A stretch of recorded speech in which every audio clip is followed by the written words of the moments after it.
everyone, my name is Pam, and I am a clinical psychologist from Naluri, and it gives me great pleasure to share with you a little bit about resilience for 2023.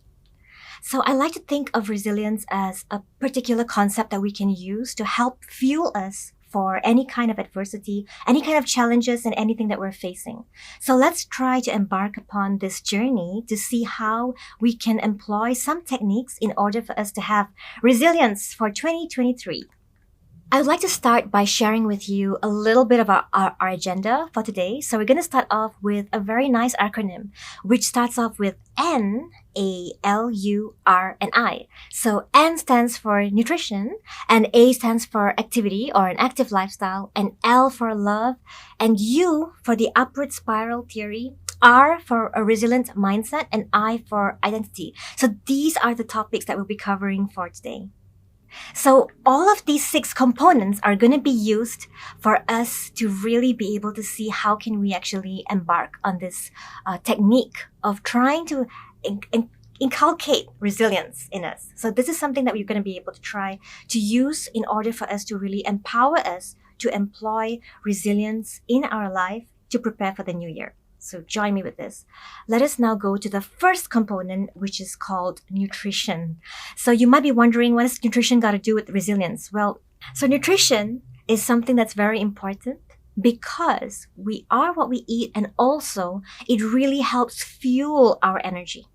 So if we look at this, right, we actually have lots of things that we can eat, and why is it important is because what we eat can really affect our mood. Did you know that? Like there's some foods that we eat that can actually help boost some hormones in us, for example serotonin levels, and also sometimes the food that you eat can really help give you energy or create a kind of more sluggish feeling inside you. So that's why nutrition is actually very important among the loads of other reasons, which can actually help fuel your energy levels, not just physically, but also mentally, cognitively, and also emotionally. So this is a very important part for us to actually inculcate into our resilience recipe, so to say, for next year.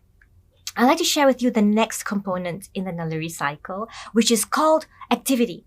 So activity is something that usually gets a bad rap because people feel activity is, a treadmill. Activity is, I have to actually go on this very, very difficult exercise regime, when actually activity can mean different things to different people.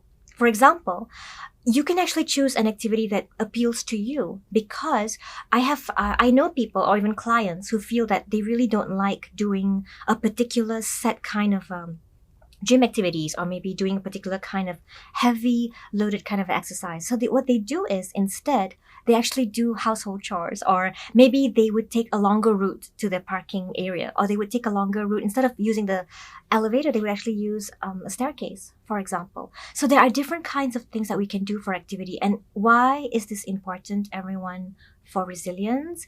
Let me show you some examples of past research, right? So past research has found that there are several studies, actually lots of studies that have been done, that show that exercise has a very important effect on our emotions, and yes, also on our resilience level. For example, take a look at this particular research here. You can see it's an experimental study over here. So it was done on persons with depressive symptoms. And when they actually divided them into three groups here, so the first group was put under exercise, kind of as a treatment. And then the second group was given medication as a treatment. And the third group was given a combination of exercise and medication. So guess which one actually improved, or in other words, had a decrement in their depressive symptoms, and the most amount of decrement, or the highest amount of recovery. And we can see, shockingly, ironically, it's exercise compared to the other two groups. Now, a little disclaimer for you. This is not to say that it's going to be the same for everyone. Of course, there's no such thing as a one size, fits all kind of a thing. So what it means over here is that exercise over here in this particular group happens to be the highest amount of our recovery rate. Which is interesting, right? So it means that never underestimate the benefits of exercise, physical activity, in other words, because it can actually boost this feel-good hormone called endorphins. It can help a person recover. So a lot of times patients who feel like they can't think, they can't really function well under regular psychotherapy, they can't exactly comply or the work that needs to be done, for example, the cognitive work or the emotion work, if they can't exactly flow with that at the moment and they can't exactly think, usually we would help them in this way behaviorally as well. Put them in a particular kind of a program, which in this case helped a lot. So why not give it a little bit of a try? What about this next one? I think this one is really interesting as well. Don't you think so? Like, we have this aquatic program. Once again, it's an exercise program. It doesn't need to be outside the water, right? I mean, exercise can also be in the water. Can be anything, any activity that appeals to you. If you are the kind of person who doesn't like swimming or walking or jogging, then of course you wouldn't need to choose those combo of physical activity. You could choose anything else. You could choose mall walking. Mall walking is famous because people who don't like to exercise but want to be in an air-conditioned environment, who still want to get the boost of, movement. I know some clients who actually do that. So they walk for a continuous 10 minutes from North Zone to South Court, for example. And then they do that and they feel like, at least I'm getting some kind of a movement, and that it works for them. So whatever works for you. So in this particular study, it was really interesting to see the decrement in depressive levels after the aquatic exercise program. I think this was really interesting to see. So a very nice evidence for us to know that physical activity is something that sometimes gets it's actually not getting enough attention actually for our emotions and also our resilience level. So I think this is something very important. I'm going to share with you the third one right now. Okay, L. So L of the Naluri cycle, NAL, and L here starts with love. So this love here, I know it may sound corny to some of you, but this sometimes also is mistaken for being selfish. You've heard of self-love. Some people think that, I think I shouldn't love myself too much. It's going to be selfish. When in reality, people don't have enough of this. And I think if we actually can give ourselves more of this in fact will help boost our resilience level. You'll be surprised, everyone. So love can constitute love for ourselves. This is where you go easy on yourself. This is where you forgive yourself about things that you were not able to achieve for 2022. This is where you empathize with yourself. This is where you are willing to be comfortable with the uncomfortable. Now, what does that mean? That means that sometimes things may not always go our way, or sometimes we may not really perform to the best that we wanted to. For example, you might look at 2022 now that it's, the end of the year. You might think that to yourself that, gosh, I didn't actually do some things that I wanted to do. I think I'm disappointed with myself. And that's an uncomfortable feeling to have. Allowing yourself to embrace that feeling, to forgive yourself, to embrace that I don't feel good about myself right now, but I'm willing to embrace this discomfort that I'm feeling. I'm willing to actually reflect back about what might have been my blockers. And I know that it wasn't easy before. And maybe I wasn't ready then. A lot of times what people do in 2023, for example, in the new year, they would say, I just started something new. And then they would say to themselves that, gosh, I could have done this last year, man. Why didn't I just start last year? If I started last year, I could have saved a whole year. I'm starting now. Even though I've started, and that's a good thing, but still, I lost 1 year. So when you think of it in that way, you have now just disregarded yourself and invalidated yourself in your effort. What you need to do instead is say to yourself that it's a yes but technique. I like this technique in CBT, in cognitive behavioral therapy. It's when you say to yourself, yes, I could have started last year, but it's never too late. And I'm here now. I'm showing up now. I'm doing it now. When you can do that to yourself, right? That's being kind to yourself. A lot of times we are the most unkind to ourselves, actually. We are kind to others. We say yes to everyone, but we say no to ourselves the most. Most people usually have this issue. Do you have this issue? Can you relate to this one? So say to yourself that for whatever things that you were not able to achieve, in the previous years, say to yourself, maybe I wasn't ready. Maybe it wasn't the right time. Maybe, could be, right? I mean, I think we sometimes need to give ourselves a little bit of slack sometimes. I think we sometimes, we actually are so hard on ourselves a lot of times. And I think that it's time for us to be kind to ourselves. So love for others is another part. That constitutes the love part as well. Love for your family, your friends, your colleagues, and yes, your boss and your company. Why is this important? A lot of times people feel like, it's just my company. I don't have to have any compassion or love involved. It's just being professional. Did you know that being professional can also involve having good human relationships? Can also involve having good interpersonal skills. Can also involve having empathy for one another. You know, I teach positive psychology and this very nice concept here called progress principle. So in progress principle, I love the part where it says that there are two parts here that are very important. In a company, in an organization, we have the catalysts and we have the nourishers. So the catalysts refer to whatever activities that you do in the company that will actually bring you to another level. Any activities or team building activities or any kind of activities for progress of the company, for the organization, any particular events or collaborations, these are the catalysts that bring your company to another level. Now, you can have catalysts in your own self as well. Look at your calendar. What are the catalysts there? What are the events that you're doing for personal growth? What are the events that you're having every day for self-improvement, for progress, for your personal progress? These are catalysts.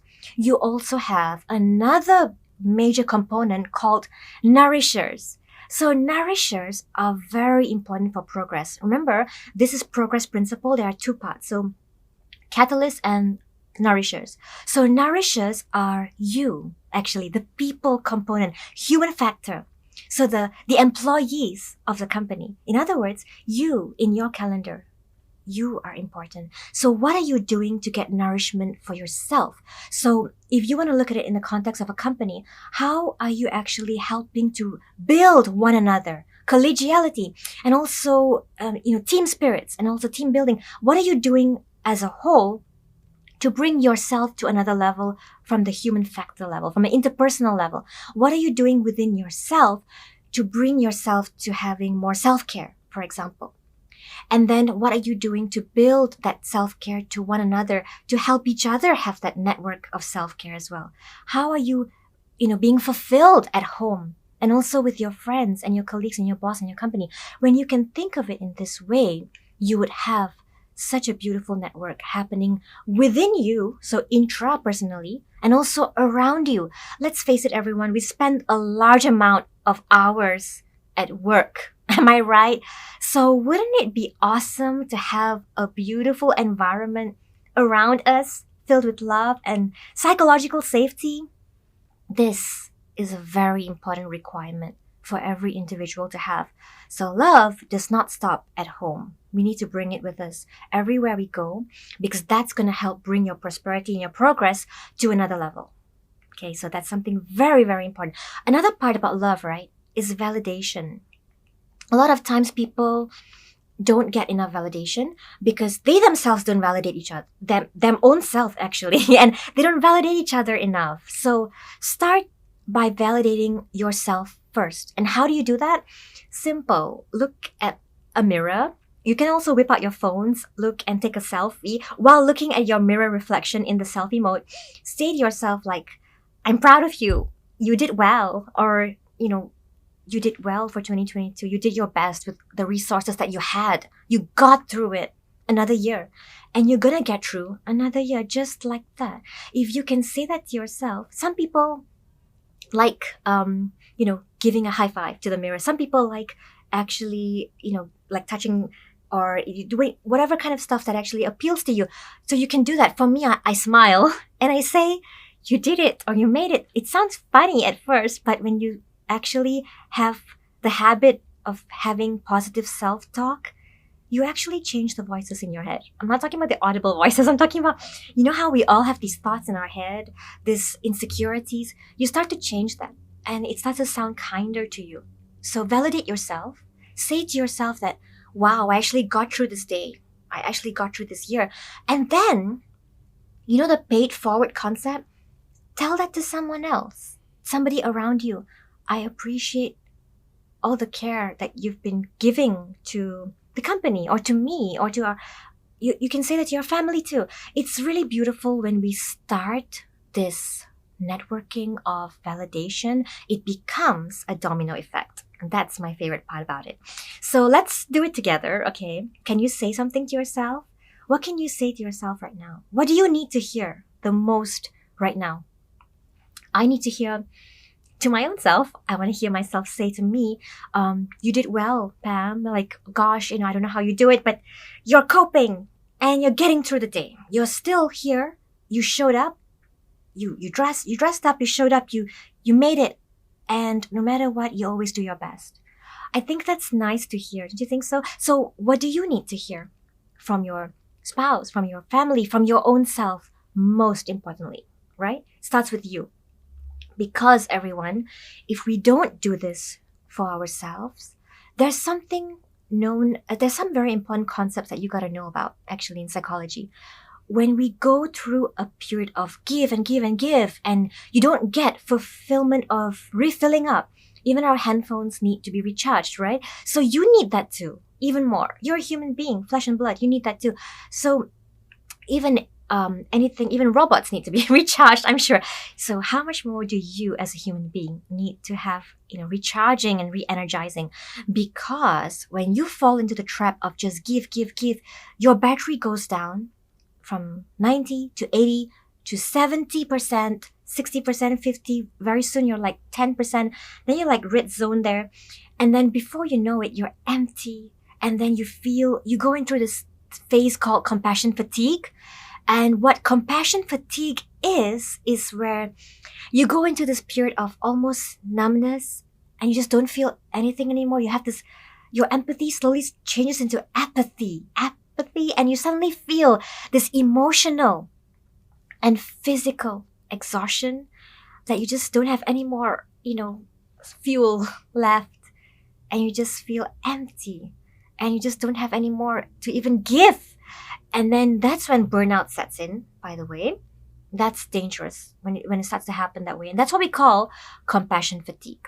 So it's very important that you get filled. It does not mean it's a sign of weakness if you need to take a break. It's actually wise to do that.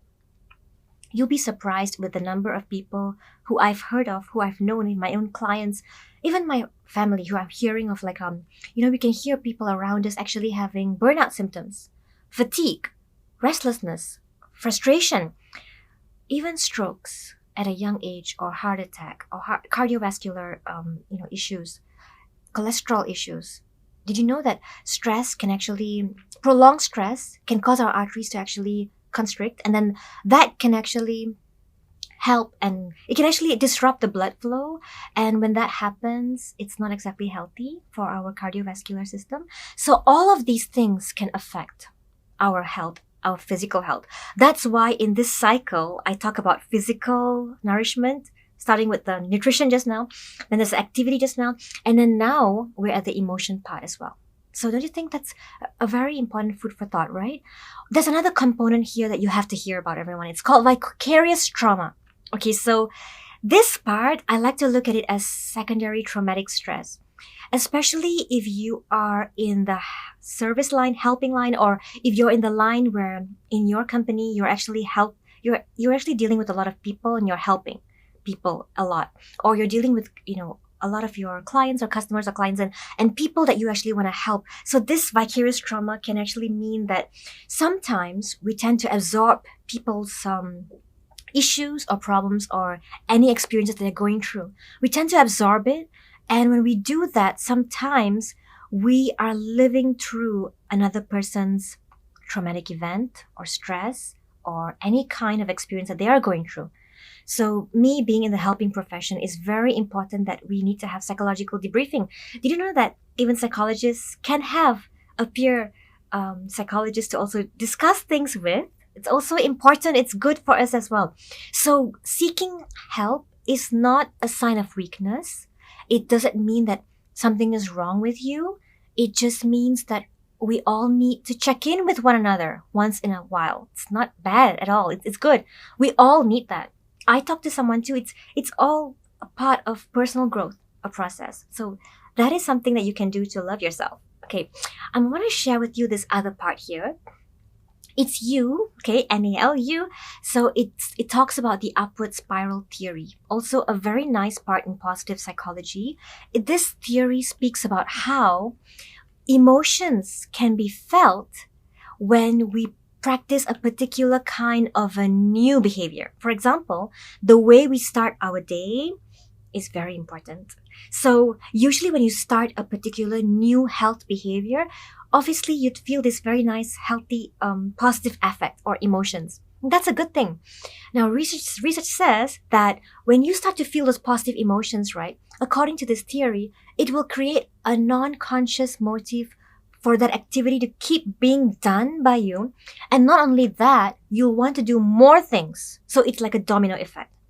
And usually, when you perceive it as being pleasant, that's what's gonna increase the likelihood of you maintaining that new behavior. So if, for example, coming back to the first example just now, if you hate running, don't choose that as your new 2023 behavior.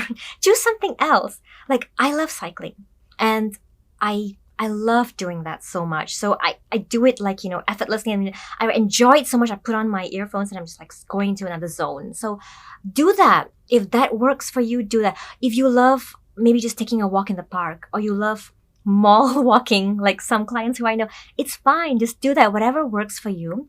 Because if you find it pleasant, then the likelihood of you maintaining that is going to be high. And according to this theory, when you start something that you find pleasant and appealing, it's going to be another domino effect whereby you're going to just keep doing more and more awesome stuff that you enjoy doing. And then things are going to go spiraling up. So hence the upward spiral theory. A lot of times, people are accidentally doing the downward spiral. You know how they do that? Like, I don't feel like doing this today, so I'm just gonna postpone it. And then when you postpone that, you tend to postpone other healthy behaviors as well. Today you postpone having your healthy, I don't know, shake or something. Then tomorrow you postpone going for that walk. And then the next day, then you postpone sleeping on time. Then the next day you feel, what's the point of eating nutritiously? I've already been screwing up my other health behaviors, whatever, and then it just goes into this whole spiral. So it's very important for us to take care of one thing. Start small. Don't have to start everything at the same time. When you start with one healthy behavior, you start to notice you look different even, Like when you wake up in the morning, you're like, because your body knows that, gosh, this person is doing something new. And your body's like a factory. So your body's like, yes, I feel different today. The factory starts pumping differently the next morning. And you kind of feel like, okay, man, something happy is happening. You start paying more attention to yourself. And that, my friend, is very important for resilience.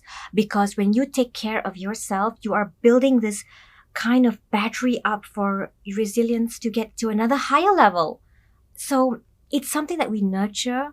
It just doesn't happen overnight, which is a good news as well, because it's possible for us to build that resilience. And coming to this R part, which is the fifth concept, which is of course the highlight for today, resilient mindset. Now, obviously, to have resilience, we would need to have a resilient mindset. So I like to think of the mind as the CEO of our company, as in if our body was a company, right? The mind is the CEO. It's like, this is the powerhouse up here. If your powerhouse is not exactly functioning at its optimum level, it's going to affect like everything else, right? You're not feeding it right and everything. So what exactly does resilience mean?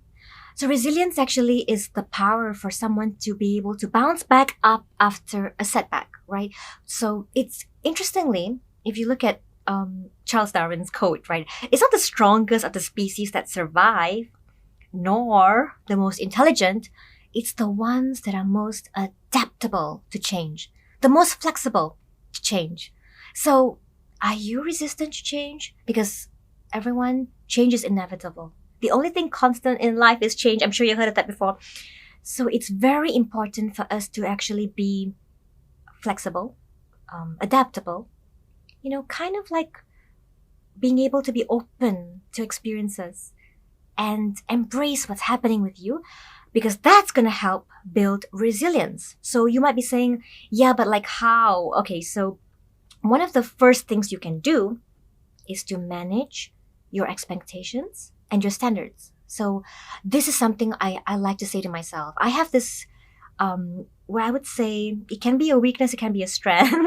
Sometimes there can be some perfectionism, kind of a trait I notice in myself. And a lot of my clients, I can notice the same thing too. So when this happens, you tend to have this need to want to perform perfect, to want to have a perfect year. I mean, who doesn't want that, right? So sometimes it can be almost, you can say it can actually be a blocker to us. It can be almost, paralyzing to us, because it makes you feel like, oh my gosh, I don't know where to start because I want to actually wait for the perfect condition. Does this sound familiar to you? I shall wait for the planets to align or for everything to look perfect before I actually start making my New Year's resolutions. I mean, how many of you actually kept your resolutions? How many of you even remember your resolutions for this year? Do you remember them? It's okay if you don't, no worries.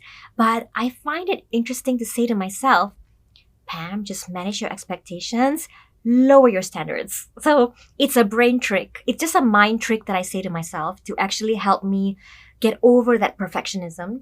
Because very often we kind of think in the black and white thinking. Have you heard about that before? It's the all or nothing thinking. Either this be a great year or it's just gonna suck. I don't want to try anything. Either I start perfectly or I'm just going to give up and I'm not going to start anymore. Either everything happens as according to plan, or I know it's going to be a disaster. Either I perform perfectly in my first quarter, or I know I'm a failure and I'm just going to go spiraling down. So that kind of thinking can be very much black and white thinking. So we need to kind of shift that a little bit, manage our expectations and our standards, and say to ourselves that it's okay if I'm not perfect all the time. I can still do my best with the resources and the available coping mechanisms that I have right now. It's okay. It's okay to, not to be okay all the time. It's okay. You're only human, honestly, and we only have 24 hours in a day. We only have a set amount of months and time and days, and it's all right. You are actually doing a good job. The fact that you can even listen to this talk is already showing me that you really are interested to being the best self. Seriously. So you gotta pat yourselves on the back and just give yourself some credit, honestly. So another thing that is very important for you to do with regards to having a resilient mindset is to acknowledge and embrace. Acknowledge our weaknesses, acknowledge our limitations, and embrace it. It's all part of you. It's all part of your makeup. There's a lot of things that you are good at. You don't have to be perfect at everything. There's a lot of things that you are awesome at. There are some things which maybe might make us feel that we're not able to be our best self in, and that's okay too. Acknowledge its presence, embrace it, learn from it, and move forward from it. So it's not about moving on, because moving on is not very easy to do. People say move on, but it's move forward. How do we do that? So just focus on 1 hour at a time. I have clients who have this extreme anxiety or even depressive symptoms, and they say, it's so painful. I don't know how to move forward right now. I can't think. So this is when, maybe they feel like psychotherapy is not going to help them at that moment for their case. Sometimes they might think that, but actually that's where we go towards a behavioral approach or behavioral therapy. And that's where I say to them, let's take it one step at a time. Let's just focus on 1 hour at a time. And how do we do that? So this hour to the next hour, what are you going to do? the next hour to the next hour, focus on that one thing for that every hour and get through that day. You will find that things become a little easier. And then you're able to be mindful of the here and now. And something wonderful happens with that. And I love that when that happens, right?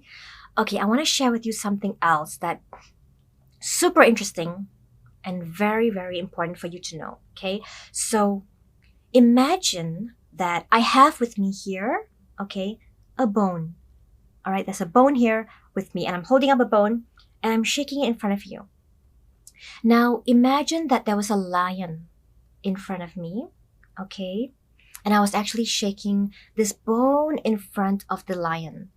And now, what do you think the lion would do? Can you take a guess? If I was actually shaking a bone in front of the lion, what do you think the lion would do?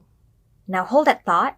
Now, imagine if there was a dog in front of me and I had a bone with me, okay, and I'm doing the same action, kind of like shaking it around, kind of like tempting the dog right now. What would the dog do? So I think it is with good reason, it is safe to say, we can guess that most probably when I take this bone and I shake it around and I throw it, there's a high chance that the dog is going to run after that bone and chase it. If I did the same thing with a lion now and I suddenly threw that bone away, what do you think the lion would do?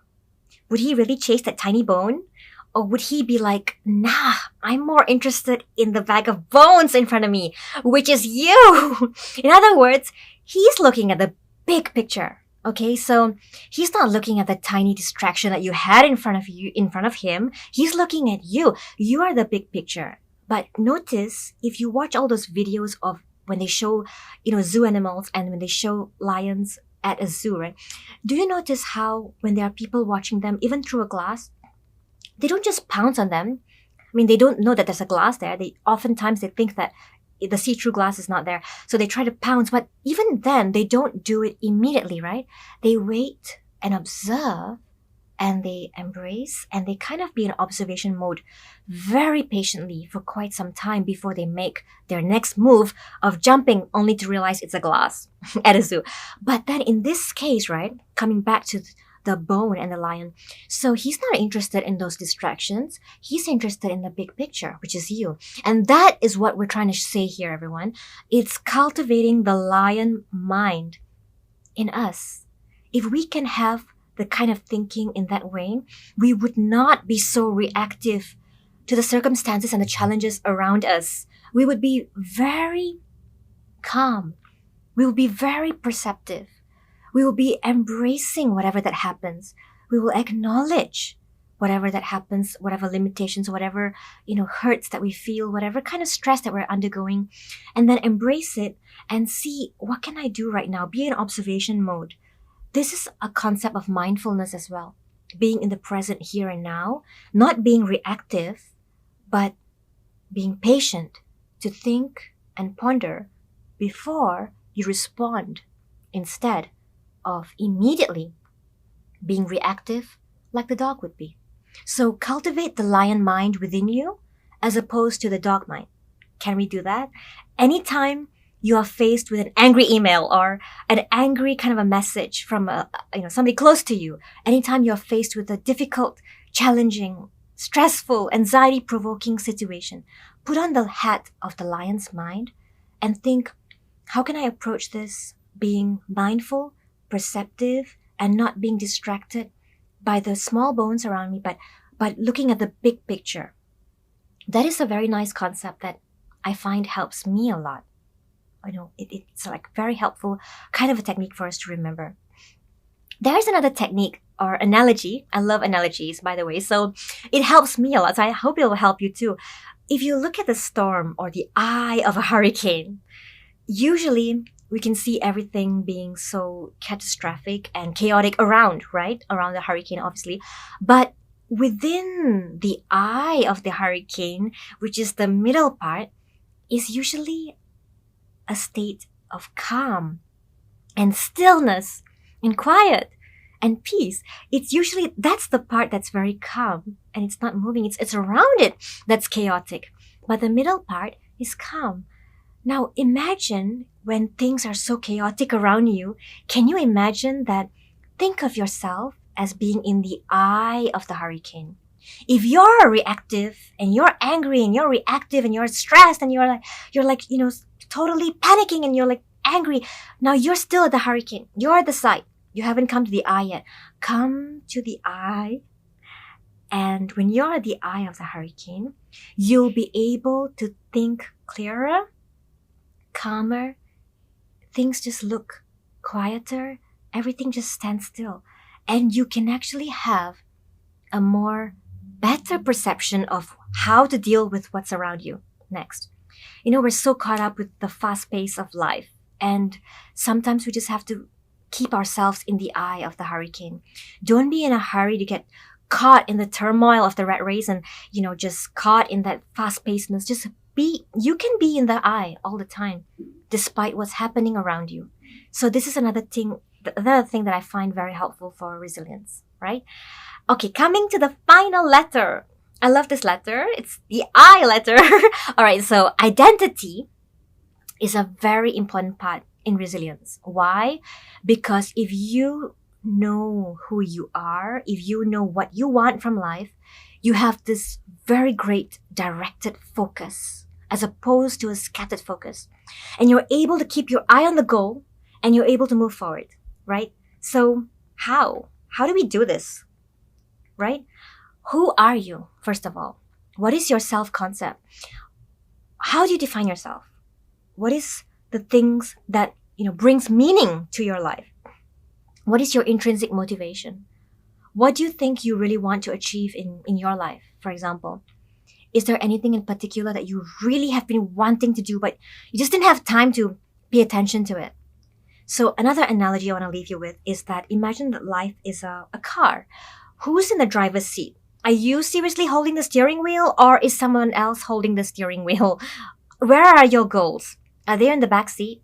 Are they in the booth? Or maybe they're not even in the car. They are chasing the car. Okay, so it's important for you to recognize that. You know why? Because when you know who you are and when you can look at the big picture and you know your final goal, you know exactly how to get there. But if you don't really know this, then you're aiming aimlessly and you're just going through every day with somebody else being in your front seat. You don't have control over your calendar. It's someone else. And when that happens, you start to feel like you don't have that autonomy and you really feel this burnout happening. And that is not a very nice place to be. It relates to this theory called self-determination theory. I'm not sure if you heard of that. I love that theory because it talks about 3 very important components. So C, competence, right? When you have competence, you feel self-determined and you can move forward. A, it's autonomy. When you have autonomy, you really have this sense of control and balance in your life. You're able to focus on, managing the things that you have control over, and the things beyond your control, you're okay with, being able to acknowledge that, okay, that's beyond my control. That's fine. So when you're able to acknowledge this, you're able to have that autonomy, and that's actually going to help build self-determination, which is important for resilience. Then the R is relatedness. How well can you have this sense of relatedness within yourself intrapersonally and then interpersonally? So all of these components are important also with fostering self-determination, which in the end would actually help with resilience. So a very important part is that knowing your why will help you discover your how. Okay, so before you go into the how, you got to know your why. Like, why do I want to do this? Why do I actually want to be resilient for 2023? Honestly, why? What is it so important to be, so resilient? Why is it important to you? What would you get if you were resilient in 2023? What would you get, honestly? Would you be able to perform better? Okay, then what does performance mean to you? And why is it important for you to perform better? You might say, because then I can be my best self. Now, why is it important for you to be your best self next year? Why next year? Why not the following year? Then you might say, because I want to make it this year. The following year, it's the one that I really want to be my best self. I want to be able to provide for my family. I want to be my best self to my own self, my colleagues around me, my friends. I want to start paying attention to improving myself. It's time. When you can get to the why, you discover your how. I want to come to this part here, everyone, which is the big picture, okay?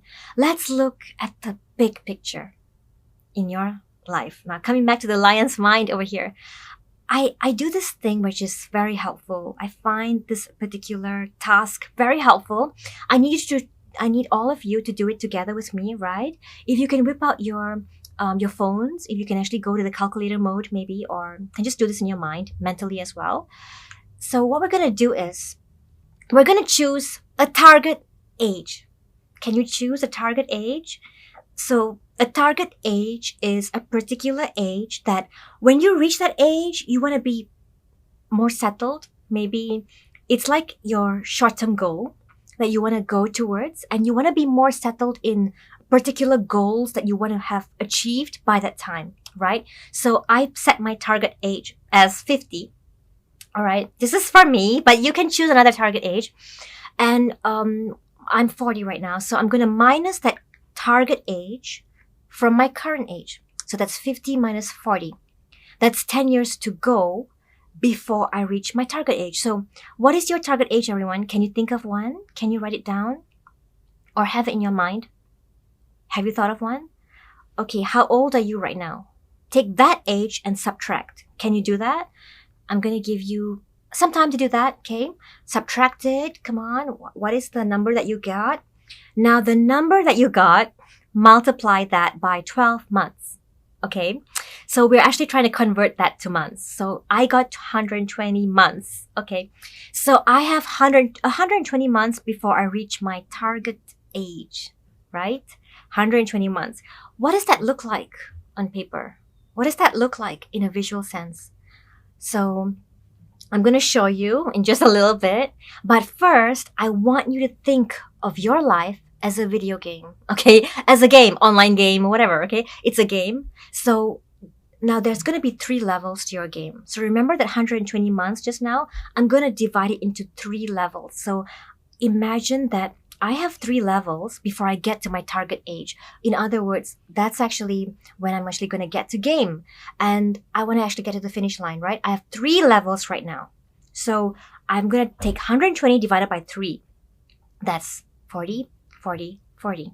40 months per level 1, 40 months per level 2, 40 months per level 3. I know there's a bit of maths here, but it's fun. Trust me. Try to do it together with me, okay? So take your number. How much did you get? Divided by 3, what do you get? Okay. Now, what does that look like in a visual sense? So this, everyone, is 120 squares. This is actually everything that I have before I go to my target age. So every time I pass by a month, I would then blacken it or delete it or minus it in some way, whichever way you find good, or just, color it white or something. So whichever that you want. And I would do that because it gives me the sense of realization about time passing by. And it really helps you to be more mindful about what exactly is going on in your life right now and how much time do you have before you actually reach your target age. So this gives me a visual to know the number of months I have before I reach my target age. And I love it because you really have that feeling of like when you cancel it, if you print it out, it's fine too. I just use an online version and then I just blacken it or color it another color. And it's so nice because when you do that, you get this feeling of realization that, wow, I just finished this month. I'm getting closer. And then you might feel some feelings of like, gosh, can't believe another month has passed. So that's the not so comfortable feeling. Or you might feel contented like, yes, it's this month now. I've done it. I've completed the past month and I've come to this month. So whichever you feel, remember, embrace it. It's okay if it's a scary feeling because remember, we're going to be comfortable with the uncomfortable because a lot of times, everyone, we don't have this. And when we don't have this, time just slips by us. Honestly, you just blink and then you're like, 10 years has passed. I remember when I was 30. It feels like yesterday. Can't imagine that I'm 40 now. Honestly. So it just passes you by that way. So this is a very important thing that you got to do, a very timely moment right now while preparing for 2023. Right? Can you try it? Okay, so the level 1, 2, 3, I have colored it according to different colors here. to indicate how many years for level 1, how many years for level 2. So remember I said 40 months just now, right? I remember how I said that? So that's 40 months for level 1. So how many years would that be? So that would be like, 3 years plus and that kind of a thing. So you can do that. When you do that, you'll be so mindful of your time. You wouldn't even waste time anymore. You will really think further about your plan. Time is such a great investment. Don't let it slip by you. So I would like to actually end by showing you the summary of what we actually covered today. Don't forget the Naluri cycle whenever you are faced with any kind of challenges, or even every single day in the morning when you wake up. Remember the Naluri cycle. Are you getting enough nutrition? Are you actually having enough activity planned for today? Why don't you do a calendar invite to lock it in? Because it's as important as your other meetings. Are you actually loving yourself, or do you feel like you're not being kind to yourself? Right? Are you actually doing things that are helping you to start some new behaviors every day that's now promoting new health behaviors to start? And then it's like a domino effect. Are you having a resilient mindset? Do you actually have a good identity? Do you know who you are and what you want to achieve? So if you have all of these, then you have a complete Naluri cycle. And I'm sure you'd have a wonderful, resilient 2023. I wish you all the best, and I thank you so much for listening. Thank you.